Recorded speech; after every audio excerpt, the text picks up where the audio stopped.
Science വല്ലതും പഠിച്ചു? ആരൊന്നും പഠിച്ചില്ല. ഇങ്ങനെ ടീച്ചർ ചോദിക്കുമ്പോ എന്തോ ചെയ്യും? ടീച്ചർ വരുന്നു. Good morning. Good morning teacher. Okay, sit down. മക്കളെ, നിങ്ങളുടെ വെക്കേഷൻ ഒക്കെ എങ്ങനെ ഉണ്ടായിരുന്നു? എല്ലാരും അടിച്ചു പൊളിച്ചോ? അടിച്ചു പൊളിച്ചു ടീച്ചറെ. സൂപ്പർ ആയിരുന്നു. സൂപ്പർ ആയിരുന്നു. നല്ല വെക്കേഷൻ ആയിരുന്നു. നല്ല വെക്കേഷൻ ആയിരുന്നു. അതൊക്കെയാണ് ഇരിക്കട്ടെ, അതിനൊക്കെ നമുക്ക് മാറ്റിക്കണം. അതിപ്പോ കഴിഞ്ഞില്ലേ. നിങ്ങളുടെ പരീക്ഷ എങ്ങനെ ഉണ്ടായിരുന്നു?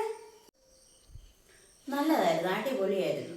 എനിക്ക് എങ്ങനായാലും 50-50 കിട്ടും. എനിക്ക് ചിലപ്പോ ഒരു 45 കിട്ടും. അയ്യോ, 45 കിട്ടത്തുള്ളോ?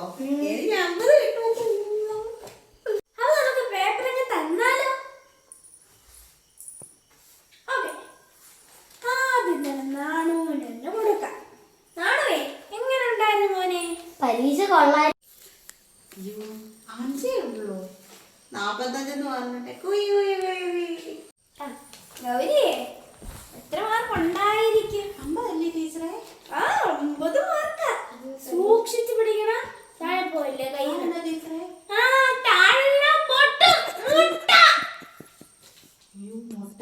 ടീച്ചറെ, ഇവിടെ ഒരു 5 ഇട്ടാ ഈ പ്രശ്നം എല്ലാം അങ്ങ് പരിഹരിച്ചു പോണേ. പ്രശ്നം നമുക്ക് പരിഹരിക്കാനേ ഉള്ളൂ. സിമ്പിൾ ക്വസ്റ്റ്യൻ തന്നിട്ട് എന്തുവാ എഴുതി വെച്ചേക്കുന്നത്? 50.